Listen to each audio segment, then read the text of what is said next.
Now, interest rates. They're staying lower for longer, and a new report suggests the affordability of home loans has reached a new high. So to discuss the increasing stability of house prices and the continuing fixed versus floating debate, Bernard Hickey from interest.co.nz joins us now.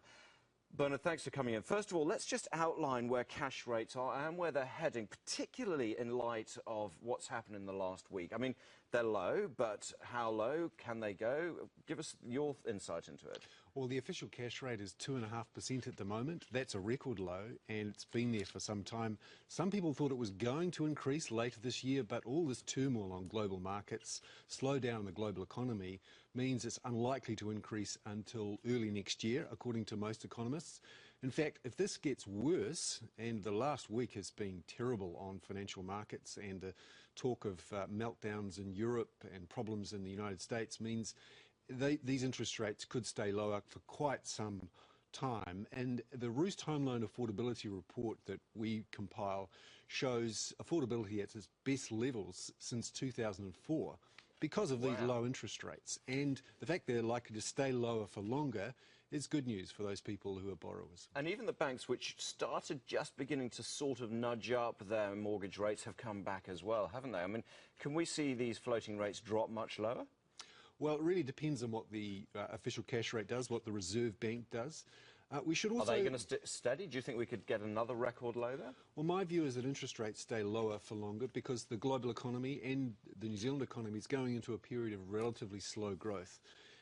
When you look at what's happened in the last couple of decades, Japan is perhaps a bit of a model. They've gone into a very slow, long recession, a long period of slow growth, and their interest rates dropped to zero, and it pretty much stayed there for a couple of decades. Now, most people don't think that's going to happen in New Zealand, but there is a chance that that 2.5% official cash rate, which is below the 5.75% most people are on floating mortgage rates there, that stays there and could even go lower if things get really bad overseas. So we are going to see an increase of people coming off fixed and going on floating, and that's the right thing to do, in your opinion?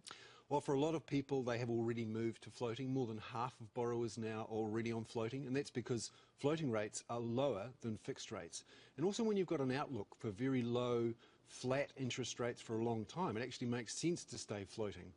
So more people are moving to floating, and have a chat to your mortgage broker if you're looking for good deals, because many of the banks are very keen to lend. They're offering all sorts of deals, reduced fees, and if you push hard, you can get discounts. So it's suddenly getting easier to borrow again. One other final point I want to ask you about is the share market, though. I mean, is this time for rich pickings for all of us? I mean, if all these shares are ploughing lowest depths for goodness knows how long since 2008, is this the time now to actually think about jumping in there? Well, it's a tough one. It really depends on your faith in when markets and the economies can rebound, because the European crisis hasn't played out yet. Greece is on the verge of default. More news overnight that even the officials are now acknowledging that it will have to default. And when that happens, just hold your breath for a bit, because the European banking system is in all sorts of strife. Talk about recapitalisations, nationalisations. So this hasn't played out yet, and a lot of people are parking their money on the sidelines waiting to see what happens. Yeah. OK, Bernard Hickey from interest.co.nz. Thank you very much for your insight.